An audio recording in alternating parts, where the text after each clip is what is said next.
And anyone touched by the housing crisis knows the term underwater. It's when you owe more on your home than it's worth. Well, right now, 1 in 4 homes is underwater, which is why more and more homeowners are asking, why should I keep treading water? Why not just stop paying the mortgage and let the bank have my home instead? Well, joining us now from Nashville is personal finance wizard. Oh, he's a wizard, Dave Ramsey. Always good to see you, Dave.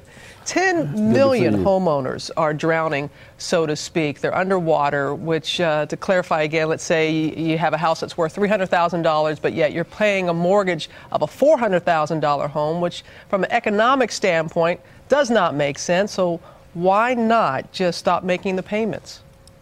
Well, you didn't buy a shirt that you didn't like. You didn't buy a blouse that you didn't like. You made a commitment on a contract. You gave your word to pay a bill. If you're able to pay the bill, shut up and pay the bill. Now, if there is a situation where you literally cannot afford it, that's a different situation. You're going to be foreclosed on because mathematically your job used to pay you a lot more. Now it pays you $4,000 and your house payment's $3,600. You're not going to pay that bill mathematically. So then you've got to look at some of these other options. But this idea that we just willy-nilly just walk away from our obligations because this is inconvenient is really bad advice. Well, and there is a difference. I'm glad you pointed it out, because there are some that they cannot pay. If they could, they would, but they just are financially not able. We're talking about those that are and are deciding to do this. But then they look at businesses. Wasn't it, who was it? It was Morgan Stanley.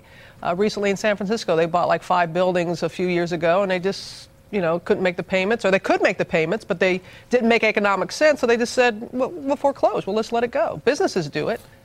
Well, there's a lot of difference in the way that mortgage is structured. Those commercial loans are what are called non-recourse loans, meaning that the building only stands good for the mortgage. And so Morgan Stanley wasn't going to get sued after foreclosure. If you walk away from your home and you owe, as you said, $400,000, it's worth $300,000.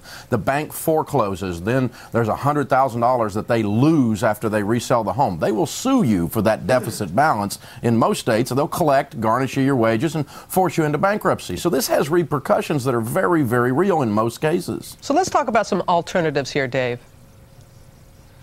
Well, if you are forced into the corner, the guy we were talking about who can't mathematically, he's hurting. I work with him every day as a financial counselor. Then what you've got to do is you are going to lose the home. So we've got to try to sell it. Now, how do we sell it when we owe more on it than it's worth? Well, that's called a short sale. And that you put it on the market with a realtor, aggressively try to get an offer. Someone comes in to buy it at what it's worth, $300,000 is the offer. We then take that to the mortgage company. They agree to accept that amount because they look at this guy and go, he's broke, we're not getting our money any other way, we're going to have to foreclose anyway, this is a better deal for all of us, and they take the $300,000 and agree not to chase him for the difference. That's a short sale without recourse. A lot different than a foreclosure for the consumer. How likely is that to happen, not to go after the homeowner? If you do a short sale without recourse, it's 100%. It's part of the agreement. They're not going to come after you. Now, if you have an FHA loan, they will not chase you for the deficit balance. If you have a VA loan, they'll chase you to the ends of the earth. And if you have a traditional Fannie Mae, you can count on them coming after you, and the private mortgage insurance company coming after you as well. We work with them every day in these situations. And you don't want to be sued for hundreds of thousands of dollars after you got foreclosed on. So go ahead and try to work a short sale ahead of time if there's any possible way. It's much better for you.